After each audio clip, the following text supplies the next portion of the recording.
Comentario de 2 de Samuel capítulo 16. En los peores momentos Dios te sostiene y te protege. Versículo 1. Siba. Ver capítulo 9. Cuando David comenzó su huida, Siba salió a su encuentro con un regalo muy oportuno. Siba sabía que en esa ocasión podría congraciarse con David sin que le costara mucho. Versículo 3. El reino de mi padre. El relato narrado por Siba es verosímil, pero tan improbable que es difícil suponer que David pudiera haber aceptado. Mefiboset era inválido y tenía poco que ganar con el alzamiento de Absalón. Aun cuando hubiera tenido éxito esa revolución, no habrían dado el trono a los descendientes de Saúl, pues Absalón quería el trono para sí.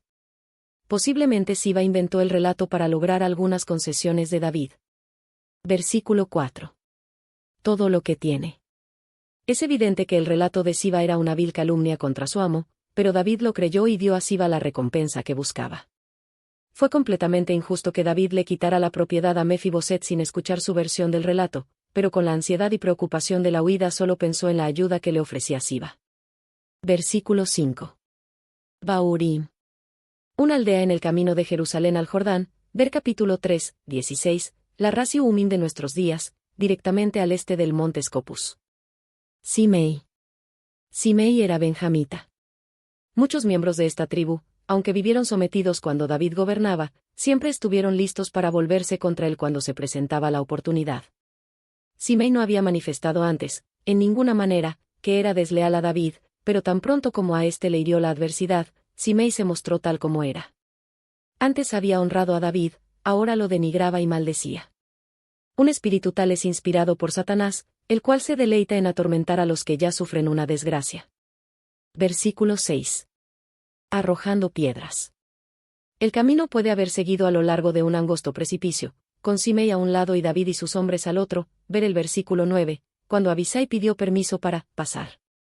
De este modo Simei caminó paralelamente con los fugitivos, lo bastante cerca como para molestarles con piedras, y sin embargo fuera de su alcance. Versículo 7. Fuera. Simei se complacía con la desgracia de David, y en su odio maldijo al rey y le dijo que se fuera del país. Hombre sanguinario.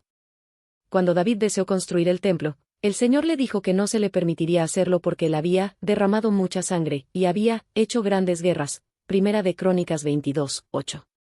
Es cierto que David había participado en guerras, pero fueron guerras contra los enemigos del pueblo de Dios, y para establecer a Israel como una nación oriental fuerte.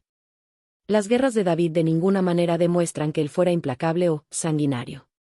Las palabras vehementes que empleó Simei eran una vil calumnia. Patriarcas y Profetas páginas 795 y 796. Perverso. Simei tenía mal genio, y al vilipendiar a David tan solo revelaba sus propios malos rasgos de carácter. Versículo 8. En lugar del cual. Estas palabras explican la verdadera razón del odio y la virulencia de Simei. Estaba amargado porque la corona de Israel, quitada de la casa de Saúl, había pasado a la de David. Pero fue el Señor, no David, quien rechazó a Saúl. De ahí que las acusaciones de Simei fueran en realidad contra Dios. Ha entregado el reino. Es cierto que el Señor había permitido que sucediera una cadena de acontecimientos por los cuales era evidente que el reino de David había caído en manos de Absalón, pero la razón era muy diferente de la que presentaba Simei. La propia conciencia de David le decía exactamente a qué se debía su súbito revés de fortuna. El Señor había advertido al rey que debido a su pecado contra Betsabé y Urías, le vendrían castigos, capítulo 12, 10 al 12. David sabía que merecía este castigo, y tan solo se maravillaba de que la bondad y misericordia de Dios lo hubieran demorado por tanto tiempo. Pero conociendo tanto la bondad y misericordia de Dios como su justicia, David no se desesperó sino miró hacia el porvenir cuando Dios intervendría otra vez y le restauraría el reino. Versículo 9. Este perro muerto. Ver 2 de Samuel 9, 8, 1 de Samuel 24, 14. Para Abisai el hombre que maldecía a David era un ser sumamente despreciable. Cruelmente se aprovechaba de la desgracia de David, y no debiera permitírsela que viviera. David era rey todavía, y no necesitaba haber tolerado que se lo insultara así. Versículo 10. Si él así maldice. David creía que todos sus sufrimientos provenían de la mano de Dios, y que aun esos insultos de Simei eran permitidos por el Señor. No hizo nada para librarse de las acusaciones de Simei, pero solo se preocupaba por sus propias faltas. Puesto que creía que lo que le pasaba era permitido por Dios, pensaba que tratar de oponerse a las maldiciones de Simei sería oponerse a la voluntad del Señor. ¿Quién, pues, le dirá? David razonaba que si Simei lo maldecía porque el Señor le había dicho que lo hiciera, ¿quién debía censurarlo y demandarle la razón de sus maldiciones? Versículo 11. Acecha mi vida. Aquí abiertamente David acusa a Absalón de que buscaba no solo el trono sino también la vida del rey. Que Absalón, su propia carne y sangre, se volviera así contra su padre y procurara quitarle la vida, ciertamente era un asunto difícil de comprender, pero no sucedía así en el caso de Simei, pues pertenecía a la familia de Saúl y podía esperarse que albergara un resentimiento contra el hombre que había tomado la corona de la casa de Saúl. Dejadle. Pocos habrían tenido la virtud de manifestar una disposición tal como la de David en esa hora de prueba. Habría sido mucho más fácil decir a Simei que ya se había excedido, y ordenarle que terminara. Pero en lo que atañía a David estaba dispuesto a aceptar lo que creía que Dios había decretado. Había pecado gravemente, y con su pecado había dado la oportunidad a muchos para que justificaran sus faltas. Pero después de su arrepentimiento y profunda contrición no hizo ningún esfuerzo para excusarse o justificar su conducta. Cuando el Señor lo reprochó, humildemente aceptó su reproche. Cuando le sobrevinieron castigos, no hizo ningún esfuerzo para eludirlos. Se mostró humilde, generoso con otros y sumiso a la voluntad del Señor. Su disposición para aceptar plenamente esa prueba revelaba su rectitud de carácter y su nobleza de alma. Versículo 12. Mirará Jehová mi aflicción. David sabía que el Señor era un Dios de gran compasión y misericordia. Aunque sufría por el vejamen que le infligía uno de sus súbditos, se consolaba con el pensamiento de que Dios veía y entendía todo. Quizá debido a esta misma prueba, el Señor le enviaría alguna recompensa y bendición especiales en lugar de ella. Versículo 13. Delante de él. Mientras David y sus hombres proseguían por el camino, Simei iba por la ladera opuesta. Esto sugiere que Simei estaba a un lado de un precipicio y David en el otro. Versículo 14. Descansaron allí. Esta expresión parece requerir la mención de un lugar en el que se detuvieron David y los suyos. Algunos manuscritos de la edición de Luciano de la Septuaginta añaden, al lado del Jordán. Josefo concuerda con esa añadidura, Antigüedades 7. 9, 4. Quizás era el lugar convenido previamente con Usai, donde se iba a detener David hasta que recibiera noticias de él, capítulo 15, 28. Versículo 15. Entraron en Jerusalén. Al huir David de Jerusalén, Absalón tuvo expedito el acceso a la ciudad. Las cosas se presentaban para él mejores de lo que había esperado. Tal vez sus primeros planes eran establecer su cuartel general en Hebrón hasta que se aclarara la situación. Pero cuando David salió de Jerusalén, nada le impedía la ocupación inmediata de la ciudad. Aitofel. Ver los capítulos 15, 31 y 16, 22. Versículo 16. Amigo de David. Usai era conocido como un gran amigo de David, y su presentación en la corte de Absalón fue totalmente inesperada. Ciertamente parecía extraño que él también hubiera abandonado a su amigo y amo. Absalón daba por sentado que David retendría su autoridad sobre muchas personas, y ciertamente sobre un seguidor suyo tan fiel como era Usai. Que Usai también abandonara a David le parecía algo demasiado bueno como para que fuera cierto. Absalón quedó tan sorprendido como halagado, y sin duda se sintió más seguro que nunca del éxito de su causa. Versículo 18. De aquel seré yo.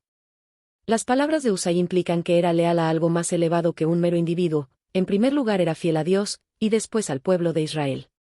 Si Dios hubiera elegido a Absalón para que fuera rey, entonces desearía estar a su servicio. Absalón, que estaba segurísimo de que él era el elegido, no captó el doble significado de las palabras de Usai y el sí condicional implícito en de aquel que eligiere Jehová y este pueblo. Versículo 19. Delante de tu padre. Usai no quería ser considerado como voluble o desleal. Había sido amigo íntimo de David, pero dio la apariencia de que al servir a Absalón, hijo de David, todavía prestaba sus servicios a la casa de David. Otra vez las palabras agradaron a Absalón, y aceptó a Usai aparentemente sin hacer más preguntas y sin sospechar nada. Versículo 21. Las concubinas de tu padre. Ver Primera de Reyes 2, 17. Aitofel comprendía que el éxito de la rebelión de Absalón de ninguna manera estaba asegurado. Sabía que después del primer estallido de entusiasmo vendría una reacción. La condición de David distaba mucho de ser desesperada. Tenía consigo a generales capaces y un ejército experimentado. Muchos del pueblo todavía no lo habían olvidado. Si la situación se tornaba adversa para Absalón y David lograba recuperar su reino, el rey podría estar dispuesto a perdonar a Absalón. Pero no habría un espíritu conciliatorio para con los principales seguidores de Absalón. En un caso tal, David consideraría a Aitofel como el más culpable, por lo tanto, el más digno de un severo castigo. El astuto consejero estaba dispuesto a impedir a toda costa una situación tal. Por lo tanto, su primera preocupación fue colocar a Absalón de tal forma como para que hubiera una brecha absoluta e irreconciliable entre él y su padre. Su consejo fue dado con habilidad satánica. Se fortalecerán. Aitofel sostuvo que puesto que su consejo demostraría al pueblo que Absalón persistiría en su rebelión, los que estaban con él se entregarían plenamente a su causa. Versículo 22. El terrado. La tienda fue levantada sobre el techo del palacio donde David había cometido su pecado secreto con Betsabé. Natán había predicho la naturaleza pública del castigo del crimen secreto de David, capítulo 12, 11 y 12, y el cumplimiento concordó con sus palabras. Un profeta de Dios había hecho esta predicción, pero no debe pensarse por esto que Dios era responsable de este terrible crimen. Las predicciones de Dios no son necesariamente sus decretos. Debido al pecado de David, Dios no empleó su poder para impedir las malas consecuencias. Con todo, en las expresiones bíblicas con frecuencia se describe a Dios como si hiciera lo que no impide, ver capítulo 12, 11 y 12, Patriarcas y Profetas página 799. Así como David había mancillado a la esposa de otro, también su lecho sería mancillado. Tal como había hecho con otros, se permitiría que otros hicieran con él. Puede ser que Aitofel, por ser abuelo de Betsabé, albergaba el deseo de obligar al rey proscrito a que bebiera la misma amarga copa que había obligado a otros a beber. Versículo 23. Con David. Aitofel había sido el consejero de David antes de convertirse en el consejero de Absalón, capítulo 15, 12.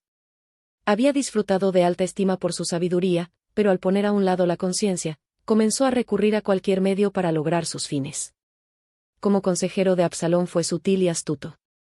Tan solo pensaba en los resultados que buscaba, y estaba dispuesto a emplear cualquier recurso que estimara necesario usar. Comentario bíblico adventista del libro de Segunda de Samuel capítulo 16.